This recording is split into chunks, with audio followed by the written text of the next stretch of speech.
Hello दोस्तों, सलाम, नमस्ते, सत श्री अकाल। कैसे हैं आप सब? उम्मीद करते हैं कि सब बढ़िया ही होगा। दोस्तों, हमारे देश में कई ऐसी जगह हैं जहां पर अगर हम घूमने जाएं तो बहुत कुछ सीखने को मिलेगा। जी हाँ, हमारा देश भारत जो कि सबसे अच्छा है, लेकिन आज हम आपको जिस जगह के बारे में बताने जा रहे हैं वो सबसे अलग है।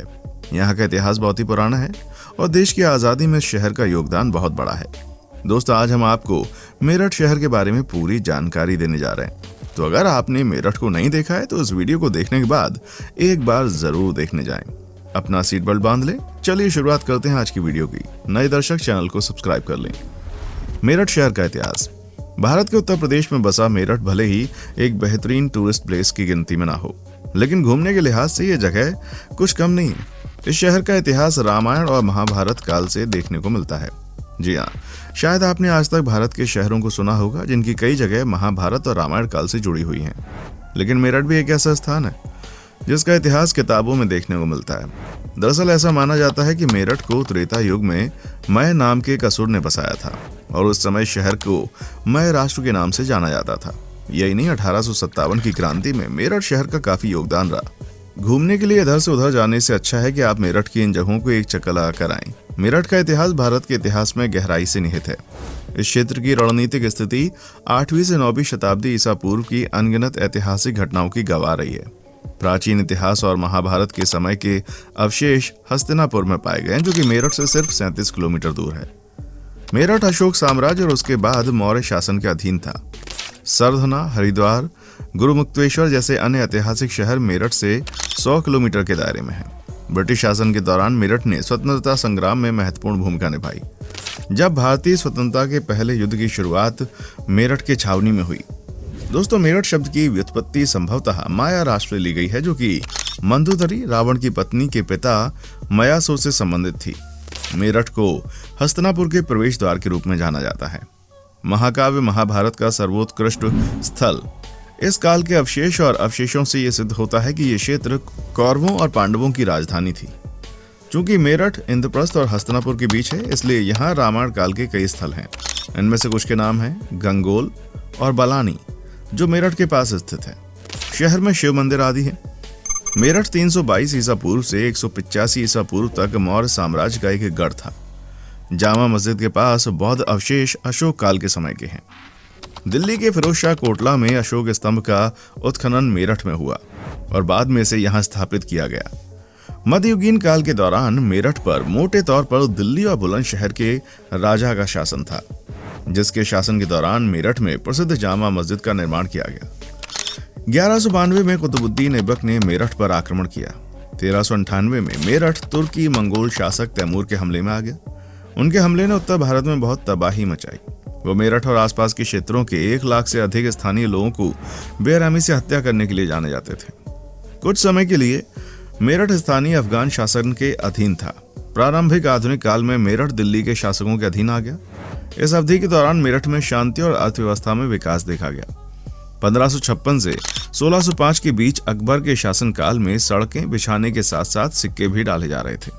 औरंगजेब के शासनकाल में मेरठ पर मुगल कब्जे का अंत हुआ, तो तब सैयद, जाट और गुर्जर जैसे स्थानीय सरदारों का अधीन आ गया। 18वीं सदी के अंत तक मेरठ पर जाटों का कब्जा था। मेरठ जिले के कुछ हिस्से अंग्रेज शासक वॉल्टर रेनहार्ड्स के शासन में आ गए, जिन्होंने उस समय सरधना पर शासन किया।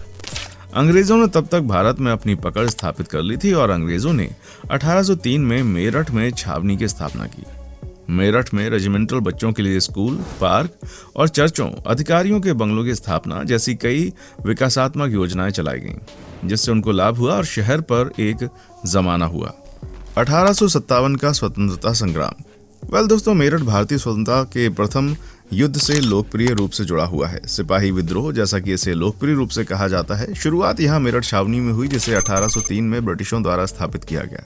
शैतानी कानूनों, दमनकारी नियमों की एक श्रृंखला के बाद भारतीय ब्रिटिशों के खिलाफ विद्रोह करने के अवसर की प्रतिष्ठा कर रहे थे। अंग्रेजों द्वारा भारतीय सैनिकों या सिपाहियों को काली पलटन कहा जाता था। इस समय के दौरान अंग्रेजों ने नई तरह की राइफल पेश की थी, जिसे 1853 की एनफील्ड राइफल्स कहा जाता था। राइफलों को लोड करने से पहले सैनिकों को पाउडर छोड़ने के लिए कारतूसों को काटना पड़ता था। कागज के कारतूसों को कसकर बांधा जाता था और या तो गोमांस से प्राप्त चर्बी या सुअर के मांस से प्राप्त चर्बी का उपयोग करके पहले से चिकना किया जाता था। इससे हिंदू और मुस्लिम दोनों सैनिकों की धार्मिक भावनाएं आहत हुईं।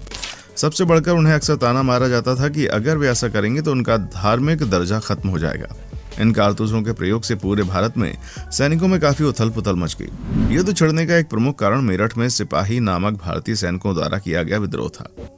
मेरठ षड्यंत्र केस। विवादास्पद मेरठ षड्यंत्र का मामला 1929 में रेलवे हड़ताल का आयोजन करने वाले ट्रेड यूनियन वादियों के खिलाफ बनाया गया था। इसमें 32 आरोपियों में 3 अंग्रेज शामिल थे। इस मामले का फैसला 1933 में हुआ और कुछ आरोपियों को आजीवन कारावास की कठोर सजा सुनाई गई। हालांकि आपातकालीन मामले में प्रत्येक आरोपी की सजा कम कर दी गई और कुछ को रिहा कर दिया गया।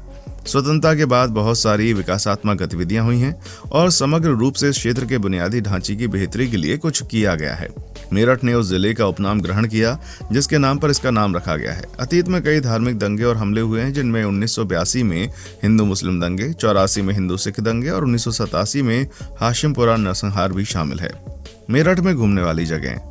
औगामठ टेम्पल। दोस्तों, मेरठ के बाबा औघड़नाथ मंदिर भगवान शिव जी को समर्पित है। यहाँ हर साल महाशिवरात्रि के दिन लाखों की संख्या में शिव भक्त भोलेनाथ की पूजा करने के लिए आते हैं। वैसे इस मंदिर की स्थापना कब और कैसे हुई, इसका कोई निश्चित समय अभी तक नहीं मालूम पड़ा। जानकारी के लिए बता दें कि मेरठ की देखने लायक जगहों में औघड़नाथ शिव मंदिर काफी अहम माना जाता है। इस मंदिर को खाली पलटन के नाम से भी जाना जाता है। कहा जाता है कि मंगल पांडे और उनके साथियों का 1857 की क्रांति के आगाज की शुरुआत यही काली पलटन मंदिर से हुई थी।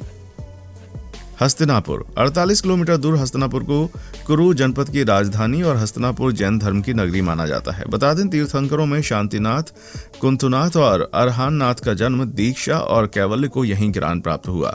यहाँ उल्टा खेड़ा के नाम से फेमस विदुर का टीला भी है जिसमें मुगल काल के अवशेष रखे हुए हैं। इसके अलावा हस्तिनापुर में जैन मंदिर, प्राचीन पांडेश्वर मंदिर, द्रौपदेश्वर मंदिर और कर्ण मंदिर देखने लायक जगहों में आते हैं। वहीं ये जगह सिख धर्म के लिए भी खास मानी जाती है।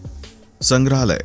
अगर आप इतिहास को जानने में रुचि रखते हैं और भारत के गौरवशाली इतिहास से परिचित होना चाहते हैं तो मेरठ यात्रा के दौरान आप मेरठ के संग्रहालय विजिट करने जरूर जाएं। मेरठ का संग्रहालय मेरठ का एक लोकप्रिय पर्यटन स्थल है। यहाँ पर आपको महाभारत काल के कई ऐसे साक्ष्य देखने को मिलेंगे जिससे आपको यकीन हो जाएगा कि टीवी सीरियल में देखने वाले महाभारत की कहानी न केवल कहानी है बल्कि भारत का गौरवशाली इतिहास है। इसके अतिरिक्त यहाँ पर 1857 के स्वतंत्रता संग्राम से संबंधित कई जानकारियां आपको मिलेंगी और स्वतंत्रता सेनानियों के कई ऐसे सामान आपको मिलेंगे जिससे आपको उन पर गर्व महसूस होगा।